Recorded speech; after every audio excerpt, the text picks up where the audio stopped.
Hello, I'm Robert Dakota of Worldviews Media, and I'm here with Freddy Silva to give you an update on the Earth Origins event for 2020 this coming May. Due to the current crisis and the current times, we're going to postpone the dates, but we'll still have a live stream with all the speakers on May 15th to the 17th for all those who have purchased tickets already and for those who would like to join us.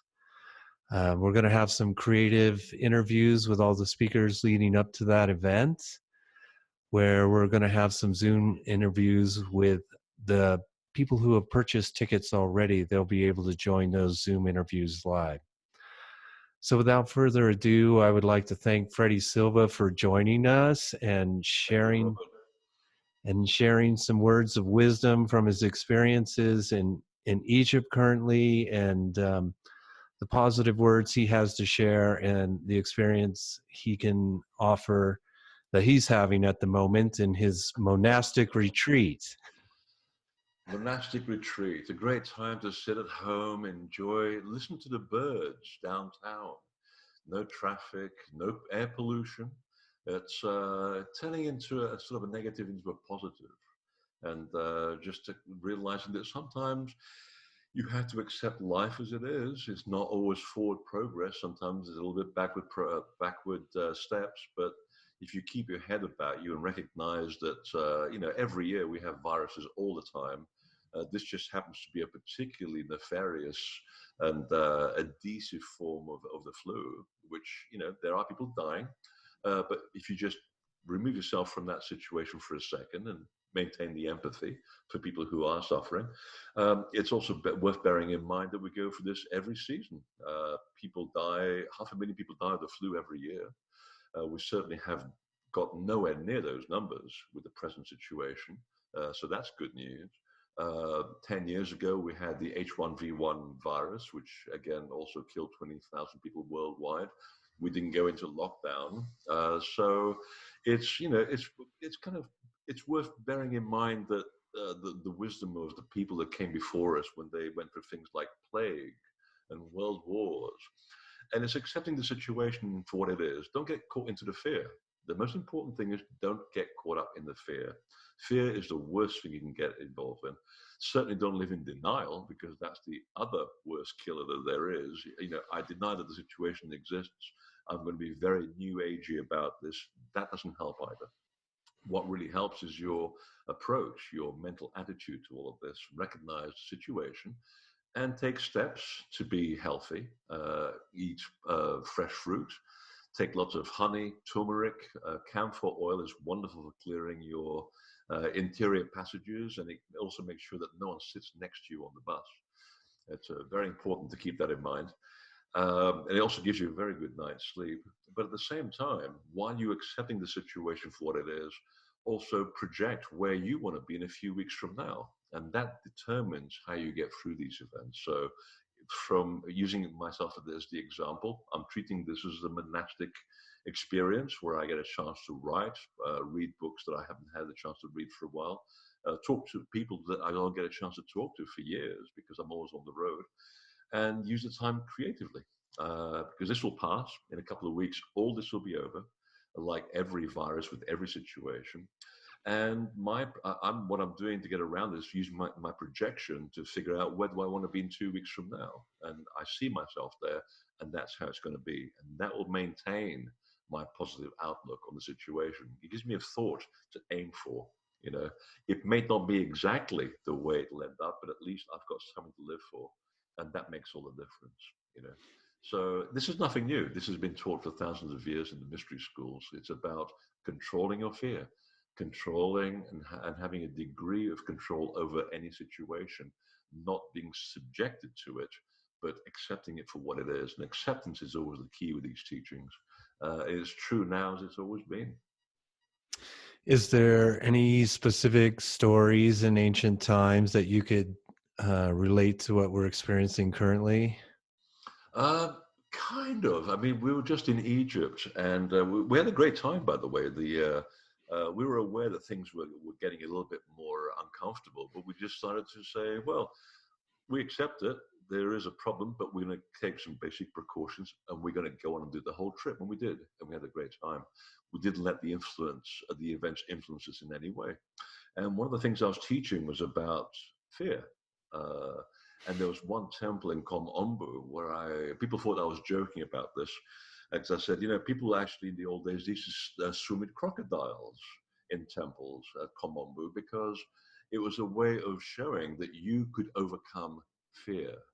And they were saying, "You've got to be joking." I said, no, really, it's quite true. And we'll be able to see the crocodiles as well. And there was a case where it's full of crocodiles and they have things pinned on their ear. And I said, back in the day, in order to demonstrate that you had learned to overcome fear, you would swim with the crocodile and you had to pin an earring on their ear. And I took him into this room where they still have the mummified crocodiles with the earrings pinned on them. That's when you put that into perspective, into how in the old days people used to learn to overcome obstacles. This is a breeze by comparison. Again, not making light of the situation. There are people are right now hurting and people are dying.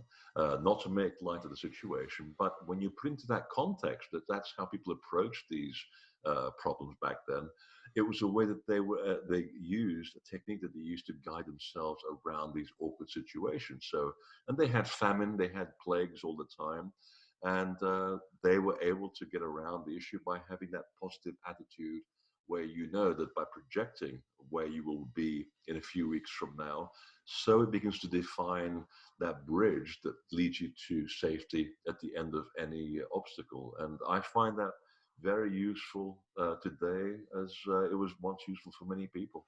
But it's funny how in this temple, that's what they used to do.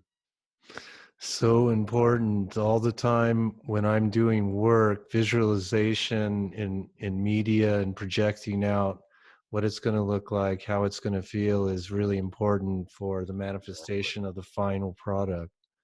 And maintaining a sense of perspective as well. I mean, given, for example, Middle Ages in Europe, where people would, a third of the whole of Europe died with plague.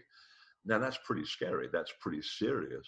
And yet, the people, if you look at the people that survived, they took some very basic precautions using herbs. And one of them was actually camphor, which was a brand new thing in Europe in those days. It found its way over from China, ironically.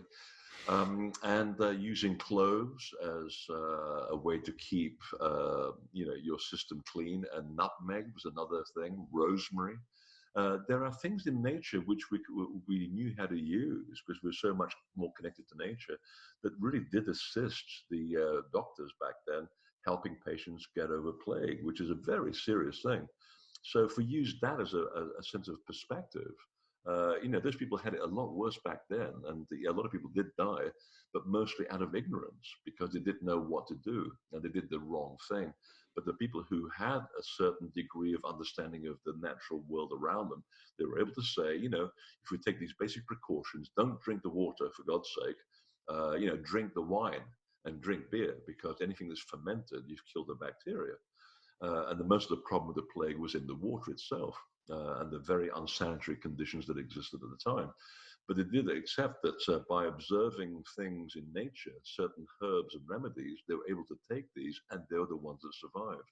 So, in a sense, what I've just suggested and what I actually do take almost on a daily basis in small doses helps me get by, especially that I have to live on 64 airplanes a year. So you can imagine how much bad air I have to breathe every year. Yeah. And, and I'm for 58, I'm actually pretty healthy. So I'm actually very fortunate in that respect.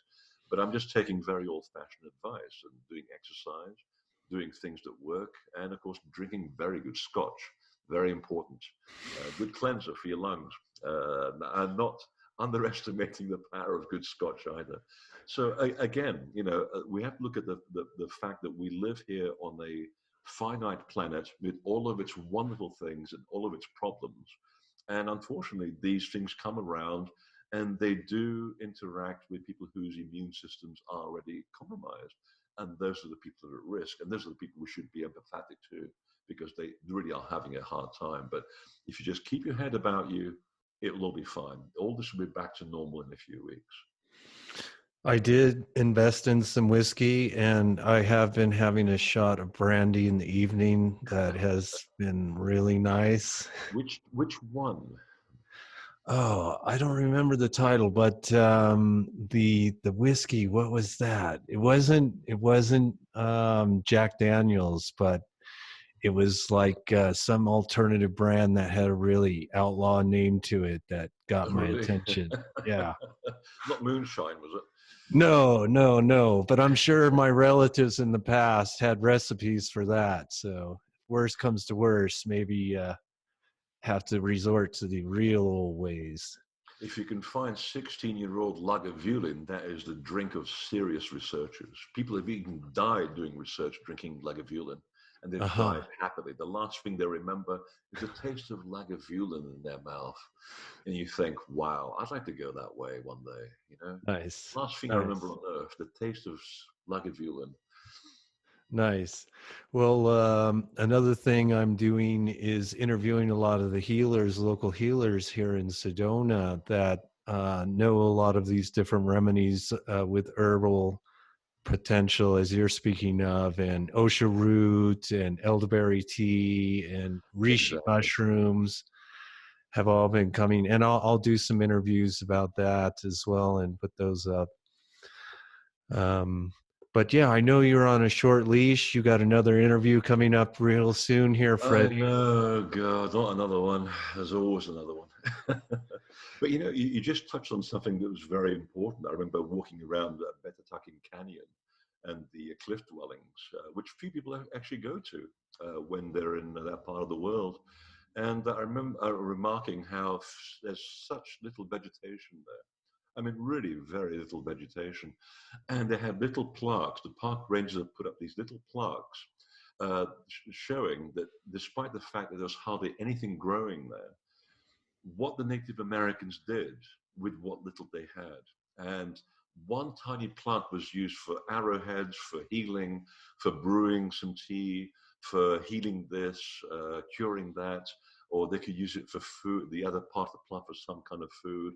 And they did so much with so little. So, again, going back to the native people to show how, even with very little, under duress, where they had little water to work with in the Native American Southwest, they're able to survive and have, I suppose, pretty healthy, happy lives with what little they could conjure from the land around them. So it just shows that if we just keep our heads about us, we can get through anything. Hmm. Yeah, that brings up one more question that I forgot to bring up with you. What about the sacred sites and relations to serious crises like that? Can you relay any sort of relationship to getting over great crises like this by going to sacred sites? Because I know a lot of the parks have remained open so people could get exercise and I get do. outdoors. Yeah. I mean, the sacred sites work two ways. One, the laws of physics are ever so slightly different at sacred sites, which is what defines a sacred space from a temporal space. As a small change in the geomagnetic field or the electromagnetic field, and that's all it takes for your DNA to receive information. So the sacred sites per se were places where you actually go and figure out what was happening in the distant future. You had to keep an understanding of what was happening in the sky. They had a huge they placed a huge importance on the stars and where the Earth was in space in relationship to things that might hit you from time to time, and they do. And they wanted to make sure that you are prepared for any eventual impacts from meteorites and things like that. So this is one reason why they worked, was to have a sense of where you are in space so that you are prepared for eventual calamity. The other way that they got around these problems was by allowing those sacred spaces and the energy in them to allow you in a certain state of mind to go out of body to get information from an astral reference library. You can call it shamanic work if you like. They call it the living resurrection, which is a completely different experience. You actually left the body, came back with information, and the information would either be used for yourself or for the tribe. And in cases of duress, for example, around 2600 BC, the Earth was being bombarded with all kinds of phenomena, from meteorites to plasma discharges from the sun. We would get things like 20-year nuclear winters where things would not grow because the weather was going upside down. And this was a worldwide event. And people started building more and more sacred sites in order to overcome the situation, because they reckoned that people would survive this, and they would take the information that had been gathered for many thousands of years to the next level of generation, that they would perpetuate the information that they had gathered for a long time. So the people would go into these sacred sites, they would go into the other world and would say, excuse me, what is hitting us, what is upon us, and what can we do to prepare? And the information that they gleaned from these shamanic moments, they would tell the tribe, and they would prepare. So that either you'd have to move away to a place where it would be warmer, or there would be a place where you can gather water, or you could grow crops much more effortlessly. Common sense information, but that's how they got around these major problems. And when you have rocks falling out of the sky and plasma discharges from the sun, it makes the current pandemic look almost like a walk in the park, because these are things you really have no control over. The best you can do is know where you're going, know what to plant, and be prepared in advance. So that's how they figured these things out around the world. They were prepared for major events, and they were able to prepare accordingly.